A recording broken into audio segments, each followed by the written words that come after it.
কেমন আছেন?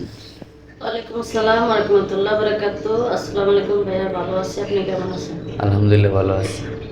তো আমাদের জীবনের গল্প অনুষ্ঠানে আমাদের ক্যামেরার সামনে আ আপনার জীবনের গল্প শোনার জন্য আমাদের দর্শকবৃন্দ অপেক্ষায় আছে। বলুন কি জন্য আমাদের ক্যামেরার সামনে আসছেন? আমি আসছি, আমার অনেক কষ্ট, তাই আমি কষ্টটা আপনাদের কাছে শেয়ার করতে আসছি। আর জনগণের কাছেও শেয়ার করতে আসছি।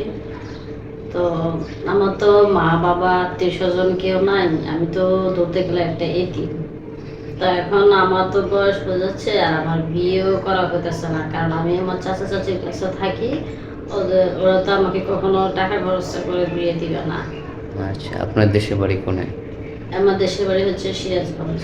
ও, আপনার বাবা-মা মারা যাওয়ার পরে কি চাচা-চাচীর কাছে থাকতেন না? হ্যাঁ, আমার বাবা যখন মারা গেছে তখন আমি আমার নানা-নানির কাছে থাকতাম। ওনারা চট্টগ্রাম ছিল। এখন ওনারাও মারা গেছে। তারপর এখন বর্তমানে আছি আমি চাচি-চাচির কাছে। ও, আপনার নানা-নানির বাড়ি ছিল চট্টগ্রাম। জি। ও, যখন আপনার বাবা-মা মারা যায় তখন সিরাজগঞ্জ থেকে আপনি আপনার নানার কাছে বড় হন।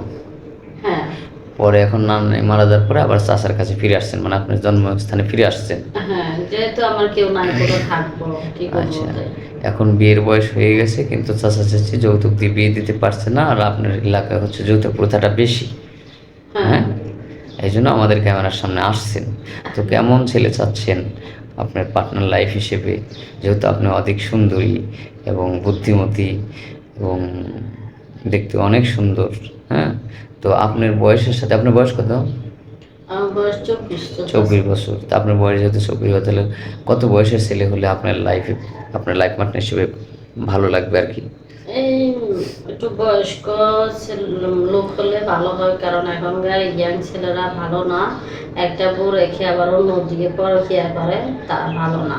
এই কারণে একটু বয়স্ক হলে ভালো হয়, কারণ এরা বেশি দিন বাঁচবে না, তার সেবা যত্ন করে তা আমার কাছে একটু ভালো থাকতেছে এতটুকু। মানে স্ত্রীকে এরা ভালোবাসবে, এরা যদিও হয়তো মানে মানুষ তো বাঁচা মানুষ সব আল্লাহ।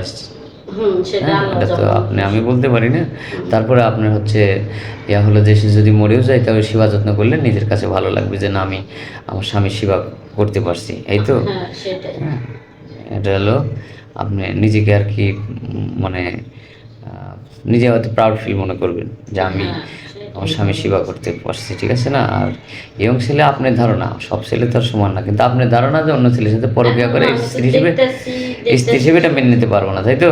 হ্যাঁ, যেটা দেখতেছি সেটা বলতেছি, শুনতেছি, তাই। এই জন্য আপনি চাচ্ছেন একটু বয়স্ক ছেলে বিয়ে করতে, এই তো। তো আপনার পার্সোনাল কোনো ফোন নম্বর আছে? না, আমার কোনো পার্সোনাল ফোন ছিল, একটা ফোন ছিল, সেটা ঢাকা আসার সময় চোরে নিয়ে গেছে। চলুন। এখন আমার হাত একেবারে ফাঁকা, মানে আমি কারোর সাথে যোগাযোগ করবো এরকম কোনো সিস্টেম নাই। ঠিক আছে, আমরা স্কিপ বাড়াবো না। সুপ্রিয় দর্শক, শুনলেন মেয়েটার জীবনের গল্প। তো যদি কেউ মেয়েটাকে বিয়ে করতে চান বা পছন্দ করেন তাহলে আমাদের সাথে যোগাযোগ করবেন। স্ক্রিনে আমাদের ইমো নম্বর দেওয়া থাকবে। ভালো থাকবেন, সুস্থ থাকবেন, আল্লাহ হাফেজ।